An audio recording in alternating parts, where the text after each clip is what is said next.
Heartbreak City. UCLA takes the lead late and then loses it late to fall 21-17 to Minnesota at the Rose Bowl. And the question is, will this team win a conference game in 2024? I genuinely don't know. We'll talk about this crushing loss and the dark future ahead on tonight's edition of the Locked On UCLA Postcast right now.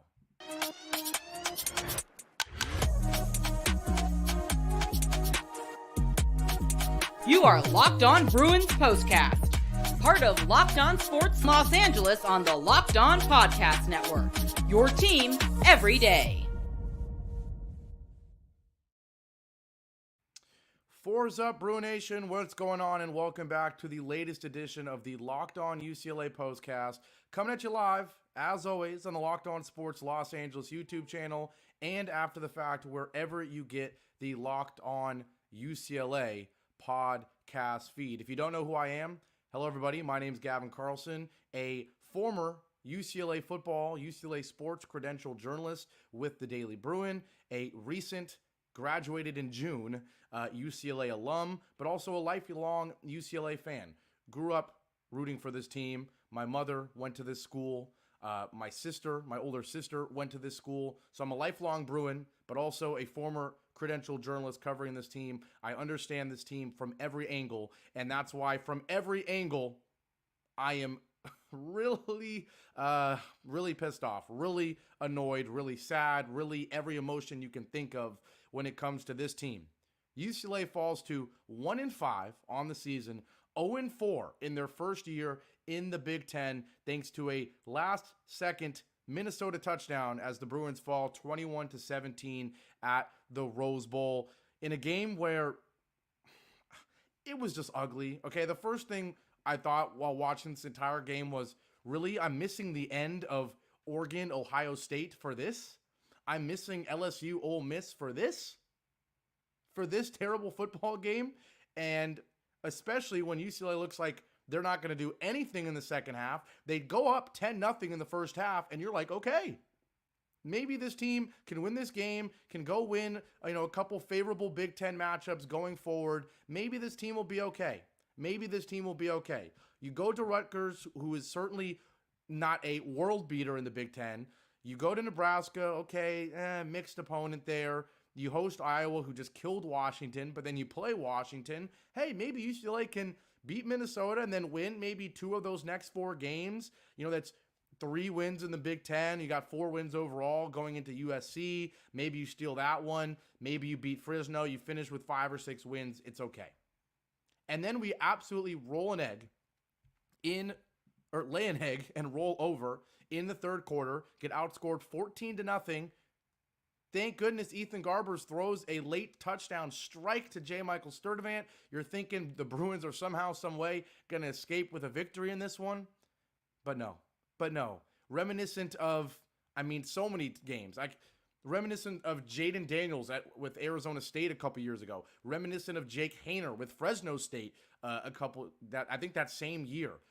We've seen this defense, which has certainly grown a lot in the last couple of years, but we've seen this defense give up touchdowns late in games at the Rose Bowl to lose in a heartbreaking way. And we saw that today. Max Brosmer, whatever, 193 and 2 touchdowns.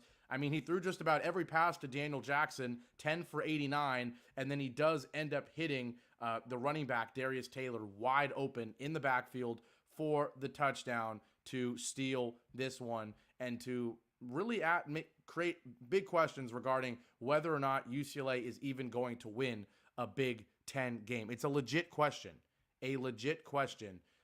this season. And so it's unfortunate, it's frustrating, it's everything you can think of, every adjective you can think of for how frustrating this one is.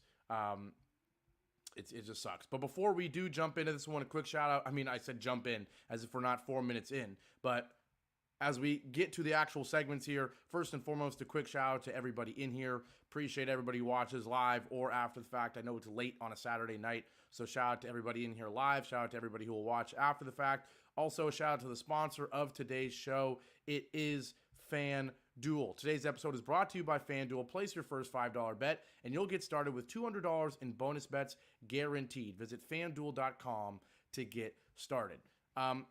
We'll talk about how this game ends, because Ethan Garbers, of course, did not have a great showing when he threw 3 interceptions. He did almost throw for 300 yards, but before that final drive for UCLA's offense, he had like 220 yards passing and 3 picks, no touchdowns, about as awful as you can be. We'll get into my thoughts on his overall performance, but not good, right? Until that final drive, or not final drive, but really the main final drive. UCLA starts at the 11, and Ethan Garbers looks pretty darn good. He immediately escapes pressure like he had to do all night and get 10 yards. TJ Harden didn't run for anything. Then Garbers finds Harden for 7. He finds J.Mike a couple times, Keegan Jones, Logan Loya.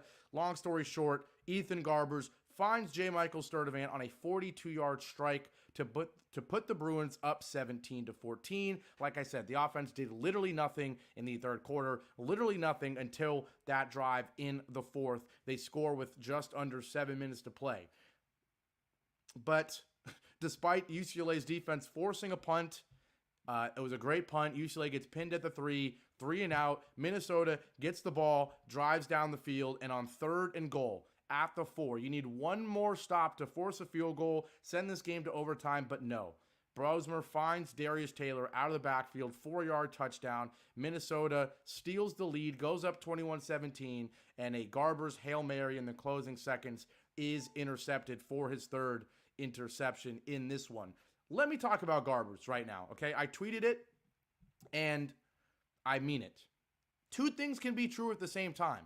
Last week, I went on and on about how everyone was getting way too excited about Justin Martin, more so, way too critical of Garbers for watching Justin Martin throw a couple 10-yard passes, right? Like, Justin Martin threw a 15-yard wheel route to Harden that he ran for another 40 yards. Justin Martin threw a couple other passes, and everyone acted like he did stuff that Ethan Garbers couldn't do. And that's why I was angry, okay? But just because I was defending Ethan Garbers last week doesn't mean I'm not going to be critical of him today. 2 things can be true, okay? 1, Ethan Garbers is playing really bad football right now.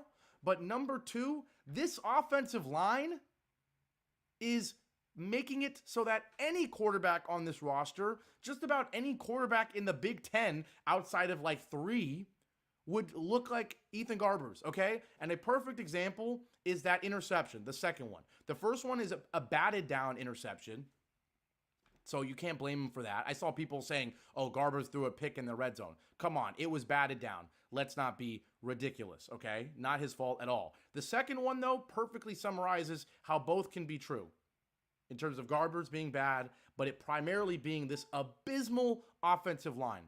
Garbers looks left, drilled as he throws. Because he's hit, the throw was a little less accurate than it probably would have been, but at the same time, it's a throw he never should have attempted to make, even if he was standing up straight. Madavao is covered pretty darn well by the Minnesota defensive back, who makes a great diving catch, right? This kind of summarizes the game as well, because Minnesota made a couple great diving catches, right? The receiver, I forget his name, number 9, went crazy in this one, had 10 catches, a couple pretty great catches, right? But at the end of the day, it's both things. Garbers cannot make that decision, and number 2, the offensive line makes it worse than it would have been. If Garbers is standing and he's not getting hit, it's probably a risky throw that gets batted down, it's incomplete, but whatever. Not a great decision by Garbers, but also not a pick. But the combination of a poor decision and an awful offensive line turns an incomplete pass into an interception, and a costly one, right? How many times did Garbers have to evade pressure, or did Garbers get drilled? It's a miracle that he even played in this game the whole time and didn't get hurt. The offensive line is so bad. It's so bad. It might be the worst unit I've seen at UCLA in a decade in terms of anything. There's been years where UCLA secondary was ranked in the bottom, like ranked 110th or something, and I still think that secondary might be better than this offensive line. Just abysmal pass blocking. Abysmal. And it doesn't help that the run blocking is arguably worse. 26 carries for 36 yards. for UCLA today. I'm going to say it again. 26 carries for 36 yards.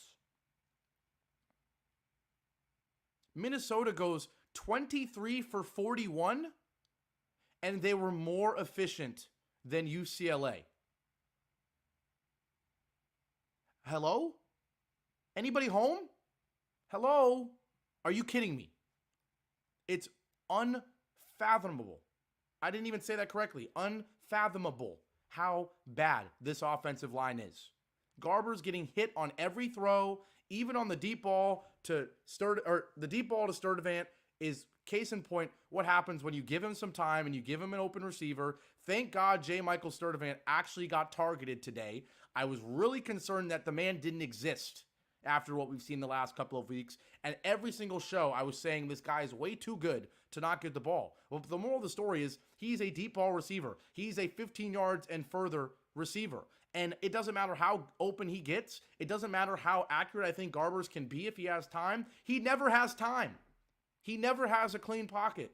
So, yes, does Garbers make poor decisions? Does he force balls when he's being hit when he shouldn't? Yes. Is he so used to being under pressure that the few times he has a lot of time to throw, he still holds the ball for too long and gets under pressure? Yes. All those things are true.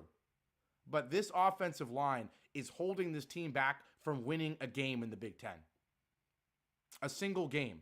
TJ Harden, 7 carries for 15 yards. The offensive line is so bad that we have to run multiple screens for TJ Harden just for him to have 2 yards of space to operate.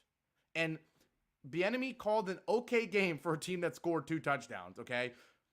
The fact that Harden has a 32-yard catch, 57 yards receiving, he showed what he can do when he has some space a couple times.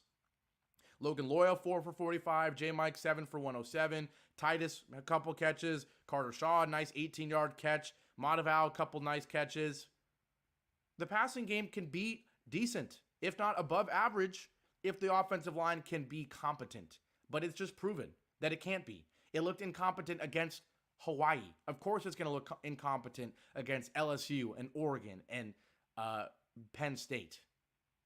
And it looked incompetent today. It'll probably look the same against the Iowas of the world, the Nebraskas of the world, probably against USC. It's not looking good in Westwood, okay? And I don't even want to get into the whole rant about the fact that there's more people willing to fly 5 hours from Minnesota to LA than there are people willing to drive 40 minutes from Westwood to Pasadena. I didn't make the drive today to go to the game because I'm in the rare case of someone who has to be back in West LA directly after the game in order to do this show, right? But that's my reason. I would go otherwise if I didn't have to leave, at the end of the third quarter. I'm not driving all the way there, paying $60 for parking to watch a team score 10 points and then have to drive home in the third quarter to do the show, right? So that's why I don't go. But the fact that there's more people willing to fly 5 hours from Minnesota to Pasadena than people willing to drive from Westwood to Pasadena is infuriating. The fact that our home field advantage is not a thing at all. But then at the same time, can you blame them when the offensive line is this bad? Can you blame them when the best plays of the game are always by the opposing team, diving interceptions and, acrobatic catches and all that stuff? Can you blame them when the little things, we're getting called for delay of games for laying on top of the running back in the final 30 seconds? We're getting called for illegal forward passes by Ethan Garbers on the last drive. J.Michael Sturdivant on 3rd and 15 doesn't reach the ball past the first down marker to get the first down. So it's 4th and 1 instead of a first down. Maybe that changes things in the final 15 seconds of the game.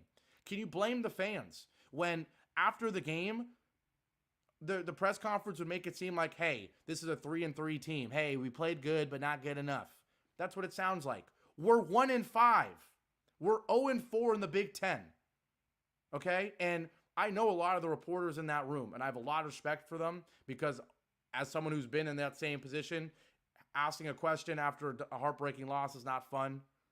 And I will never, criticize reporters because I know how much work goes into it and how much credit you don't get. But it is a little frustrating now as a fan to watch this team fall to 0-4 in the Big Ten, and the first 3 questions are positive. They're like, hey, this guy looked pretty good today. The offense looked like this. The defense. No, the questions need to be the questions they would be for Chip Kelly. Because for Chip Kelly, it would be, you lost again, Chip. What's up? But right now, because we all love DeShaun Foster, and I'm not saying I would be any better, honestly, in that press conference, because I like DeShaun Foster as a person, and I don't find pleasure in telling any coach after a loss, hey, you lost, what's up? But that's our job. That was my job when I was there. That's the guy's job right now. This team is 1-5. They're 0-4 in the Big Ten.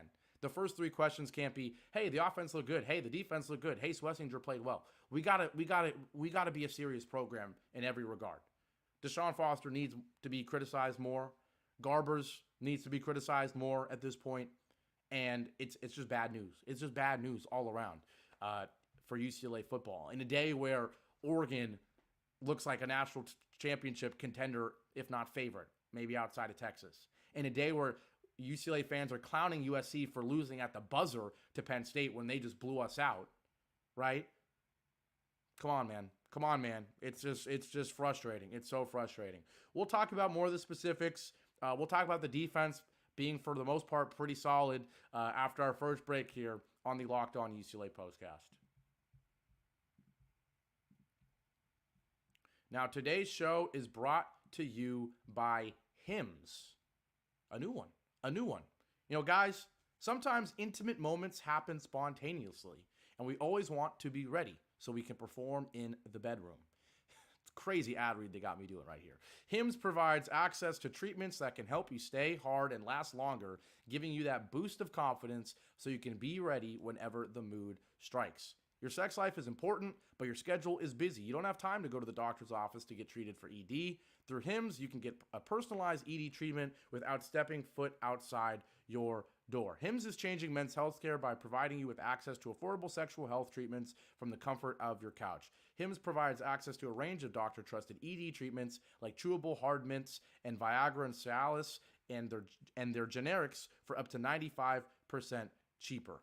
The process is 100% online, so there's no need for uncomfortable doctor's visits. Just answer a series of questions on their site, and a medical provider will determine the right treatment option. If prescribed, your medication ships directly to you in discreet packaging for free. No insurance is needed, and one low price covers everything from treatments to ongoing care. So, start your free online visit today at hims.com/lockedon. That's HIMS.com/lockedon for your personalized ED treatment options. hims.com/lockedon. The products mentioned are chewable compounded products which are not approved by verified for safety or effectiveness by the FDA. Prescriptions require an online consultation with a healthcare provider who will determine if appropriate. Restrictions apply. See website for details and important safety information. Subscription required. Price varies based on product and subscription plan. Back here live on the Locked On Sports Los Angeles YouTube channel. This is the Locked On UCLA Postcast. I'm Gavin Carlson, lifelong UCLA fan, recent alum, just graduated 3 months ago, 4 months ago, 5 months ago at this point, I don't even know, a former credentialed UCLA football journalist as well, so I understand this team from every angle, and I'm frustrated from every angle right now. The Bruins fall to 1-5, 0-4 in the Big Ten in their first year in the Big Ten.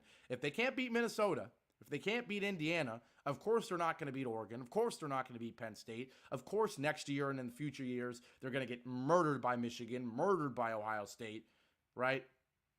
Hopefully they can maybe beat USC just because USC is not looking great, but I don't think this team currently constructed is beating anybody. The offensive line produced a 26 carry for a 36-yard rushing performance while simultaneously allowing Ethan Garbers to get murdered on every dropback. Garbers, once again, 293, 1 touchdown, 3 interceptions. He did go 25 of 36. Max Brosmer, 26 of 37, 193, and 2 touchdowns, including the game winner in the final 30 seconds for Minnesota. Darius Taylor, a really good running back. He's limited to 15 for 30. Once again, Minnesota ran 23 times for 41 yards, and they were more efficient than UCLA, which, A, means UCLA was abysmal, but 2, I'm going to be positive right now and give some credit to this defense because, once again, this defense is pretty solid. Despite me watching that USC Penn State game and watching Kamari Ramsey just continue to look like the one that got away, Obviously, D'Anton Lynn, we miss him, but Kamari Ramsey might be the biggest departure of that whole thing. Yes, we miss Latu, but the draft is a different story. Kamari Ramsey transferred out of our school, and boy, is he elite. But even without him, even without Latu, even without D'Anton Lynn, even without the Murphy twins, this defense is pretty solid. They looked good against Penn State. They honestly looked pretty good against Oregon. They got destroyed by Indiana, but they looked good against Hawaii. And today, until the final moments, they had Minnesota limited to 14 points. They shut them out in the first half. Carson Schlesinger, each time we do the show, I kind of mention, Schlesinger, he leads the team in tackles. He leads the conference in tackles, but maybe a lot of them are after 9-yard carries and whatnot. No. Today he said, enough, Gavin. Shut up and give me my credit. Another 12 tackles, 11 of them solo, but get this, 4.5 tackles for loss tonight for Carson Schlesinger. He leads the Big Ten in tackles, but this is what makes him elite. This performance right here. 4.5 TFLs and 2 sacks. He was unbelievable, okay? Oladejo had a good game. 5 tackles, half of a TFL. Mandrano's always going to give you a solid performance. The secondary was okay, not great. But Carson Schlesinger, he deserves his credit. He was unbelievable in this one. He's been pretty darn unbelievable all season. The defense, it's kind of demoralizing when you don't let Minnesota score. And not only do you not let Minnesota score, but you bail out the UCLA offense many times. Many times Minnesota is getting the ball after a Garbers pick, right? Twice in the first half. They're getting the ball after a Garbers pick. They're getting the ball after 3 and outs and punts and whatnot. Despite good field position a couple times. Despite being past the 50-yard line a couple times. UCLA's defense shuts down Minnesota. They do. Minnesota, look at they punt on their first, how many drives? They punt on their first 3 drives. They do miss a field goal, right? But shout out to UCLA for holding them to a field goal. 3rd and 9 at the 30. They hold them to 5 yards. You force a field goal. They miss it. You deserve your credit. Now, I will take one thing back. Minnesota did not have good field position until the 3rd quarter. But And when they do get good field position, starting at UCLA's 46, they do score a touchdown. But once again, the only 2 Minnesota touchdowns until the final drive are in the 3rd quarter, where Minnesota starts at the UCLA 46. The next drive, they start at the UCLA 38. Okay? So their 2 touchdown drives were 46 yards and 38 yards. Those are hardly even drives. Okay? So it's 14 points given up by the defense there, but those are those are really impossible situations when you're starting at the 46 and the 38, okay? Every other drive, Minnesota had poor field position, and every other time they got stopped until that last touchdown drive, which is Minnesota at the 40, UCLA's defense trying to hold them to a field goal, if not nothing, but instead, Minnesota goes down the field and scores late. But I still think this defense deserves a lot of credit. They gave up 3 touchdown drives. 2 of them started in their own territory after an interception, after a punt. And the last one was just a 2-minute drill that went wrong and Minnesota converted. Okay, so Akai Kamalo, you deserve credit. You've been a decent DC at times. I think you're getting better each week, which is all you can really ask for a new defensive coordinator. I think Bieniemy actually is getting better each week, but this offensive line is holding him back. And this team was just poorly coached from top to bottom in terms of too many penalties, too many little mistakes. Once again, how are you getting called for delay of games, laying on running backs with 40 seconds left when Minnesota isn't even racing against the clock? Like, your defenders, it's one thing if Minnesota's at their own 20 with 40 seconds left and you're trying to, hold them down for a couple more seconds. They're at the 7, 8, 9-yard line and you're trying to delay them there's 40, they're going to score if they want to score. Time is not an issue, right? Those are the things that are so frustrating. Like I said, J.Mike not reaching the ball for a first down. Frustrating. I'm losing adjectives to describe it. But shout out to the defense for the most part. They did their job. Shout out to the skilled position players for UCLA in terms of, I thought TJ Harden had a great game despite rushing 7 times for 15 yards because he had a couple really impressive receptions. Obviously, J-Mike, when they have enough time to get him the ball, he will do stuff. A couple great catches for him. The 42-yard touchdown, of course, helps. 7 for 107. Logan Loya, solid, 4 for 45 once again. I thought Every time Garbers hits Logan Loya, he evades 4 guys in order to hit him, it seems like. But the moral of the story, it's not good enough. It's not good enough. And the road ahead is just really, really scary. It's scary times in Westwood. I tweeted it. I don't even know what the results are at this point, but I tweeted, will UCLA win another game? Or not another. I wish it was another. The question was, will UCLA win a game in the Big Ten this season? Okay, I'll check it right now just to see what the current results are. 79 votes. Just to quote the tweet, it was, genuine question, will UCLA win a Big Ten game this season? Yes, to winning one Big Ten game this season, which includes not that tough of a schedule going forward, right? The tough games are already out the window. We've got Rutgers, Iowa, Washington, Nebraska, USC, all unranked teams, and yet only 12.7% of my 80 votes say that they're going to win a single one of those games. 65.8% say no, and the only reason it's only 65.8% is because the other 21.5% voted we might not even beat Fresno, which I included just kind of as a joke, and 21.5% say we might not beat Fresno. It's not looking good, man. It's not looking good. It is so sad. When I come back, I'll give my predictions on what will happen the rest of the season, and I will finally get to the question a lot of you might be asking, is it time to start Justin Martin next week? We know how I felt about that conversation after last week, but after a 3-interception performance from Garbers, is it time for Justin Martin to start? I'll tell you after this last break here on the Locked On UCLA Postcast. I'll be right back. Now, finally, today's show is once again brought to you by FanDuel. NFL fans, football fans in general, you can start the season with a big return on FanDuel, America's #1 sportsbook. So when you get a hunch in the middle of the game, you can check out the latest stats, view live play-by-play, and so much more on the same page where you place your bets. You'll get started with $200 in bonus bets guaranteed when you place your first $5 bet. Once again, $200 in bonus bets guaranteed. I did this. I used this. I bet when I was in New York on my vacation. I bet $5. I got $200 in bonus bets guaranteed. Those $200 in bonus bets went well for myself, and I left New York with a decent amount of cash on FanDuel. So once again, take advantage, and also take advantage of the live play-by-play stats and all that on the same page where you can place your bets at FanDuel.com, America's #1 sportsbook.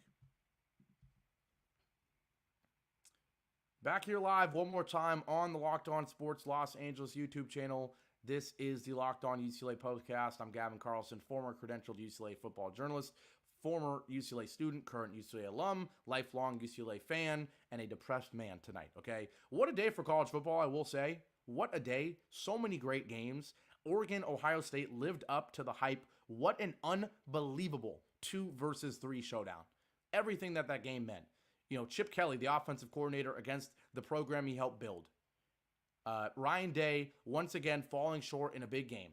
Oregon now won 2 straight games against Ohio State, I believe, as long as there wasn't a game in between the last time Oregon played at Ohio State. I'm not sure, to be honest. I probably shouldn't have said that if I didn't know. But moral of the story is Oregon, a couple huge wins against Ohio State in recent years. Not to mention, obviously, this is the first time they're facing off in a Big Ten game. Not to mention it's 2-versus-3. Not to mention this has, #1 team in the country implications.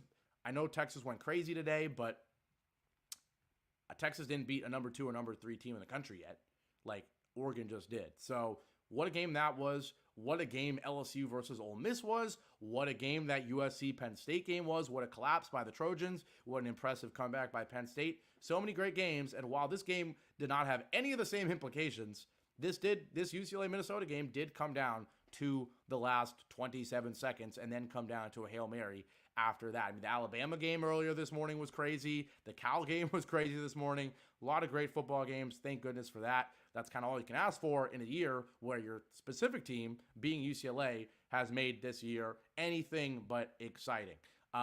Couple things. We'll get to the Justin Martin, Ethan Garbers debate. Who should start next week for UCLA? Here is my opinion. Because like I said, last week I was saying, I get it, Garbers hasn't been good, but it's really disrespectful to act like Justin Martin was doing things against Penn State that Ethan Garbers can't do. Did everybody not forget what Garbers did last year against USC? Did everybody forget what Garbers did at times in the bowl game, at times against Hawaii, at times in that first half specifically at LSU? Are people forgetting that? Right? But Garbers does throw 3 picks. Honestly, only one of them is a real interception on him. And even then, he's getting drilled as he throws. But the main argument for Justin Martin, and the only reason that this is actually, in my opinion, now a worthy conversation, is not who gives his team a better chance at winning the rest of the season. It's who gives his team, or what is more important for this program at this point. Seeing what Justin Martin has so that maybe he can be the starting quarterback next season, or keeping Garbers in. And here will be my verdict on that. You got to win a game in the conference first before you start talking about next year. I get it that you're 0-5 or 0-4 in the conference, 1-5 overall, and you're probably not making it to a bowl game. I mean, not probably. You're not making it to a bowl game. You're not doing anything in the Big Ten. The season is a wash. It's time to look towards next season. Hopefully, DeShaun Foster can show you if he's a real coach. Hopefully, Justin Martin can show you something. I get it. But you got to win a game in the conference first. That's my take, okay? And so that's why I say priority number 1 is Ethan Garbers play against Rutgers, okay? Ethan Garbers should still start against Rutgers. And if Garbers doesn't lead a win there, you know, I don't trust Justin Martin making his second career start at Rutgers, even though he started against Penn State, at Penn State, tough environment. I think it should be Garbers one more time. And if UCLA loses that game and it's on Garbers, then you say, okay, Garbers has proven he isn't helping us beat teams this year more than Justin Martin, so you might as well make it Martin. But you need at least one more game to say, let's just try to win a game in the conference. Because at this point, I still don't believe that Justin Martin gives his team a better chance of winning right now than Ethan Garbers, okay? If Garbers struggles next week, then maybe that changes. And at that point, you're 0-5 in the conference, 1-6, or excuse me, 0-5 in the conference, 1-5 overall. Time to move on, right? So I'm saying that wrong. 1-5 in the conference. Okay, I'm not even going to try. I keep forgetting what the actual answer is. 0-5 in the conference, 1-6 overall. Thank goodness. I finally got it right, okay?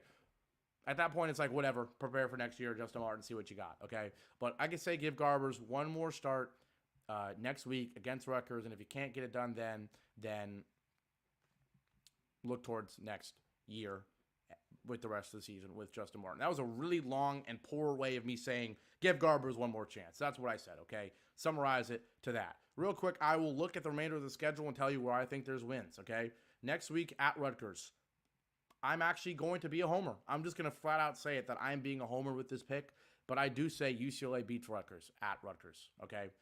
I'm just going to say it because if that doesn't happen, I will not want to be alive, okay? Rutgers 4-2, but what have they done this year? They beat Howard. They beat Akron. They had a decent win at Virginia Tech. That's pretty impressive. And then they beat Washington 21-18. I kind of forgot that. And honestly, you know what? I think I'm changing my mind. UCLA is going to lose to Rutgers, okay? That's a pretty impressive 4-game start. They did lose to Nebraska in a really tight one at Nebraska, and then they got crushed against Wisconsin. But honestly, Rutgers is a way better team than UCLA. I'm sorry, they just probably are. Despite maybe talent-wise not being the case, they're way better coach. Shiano's a much better coach than DeShaun Foster at this point. So I already changed my mind. Give me Rutgers over UCLA next week, as much as I hate to see it. ESPN's giving Rutgers an 80% chance. So yeah, Rutgers is who I'm going to end up picking in that one, unfortunately. So whether it's Garbers or Martin, I think we're going to lose there. At Nebraska, at this point, I think maybe it's just a Martin starting, but I don't think it matters. I think we're losing that game. So then it's hosting Iowa, at Washington, hosting USC, hosting Fresno State. You know what? I think I'm going to say it. Because at this point, who cares?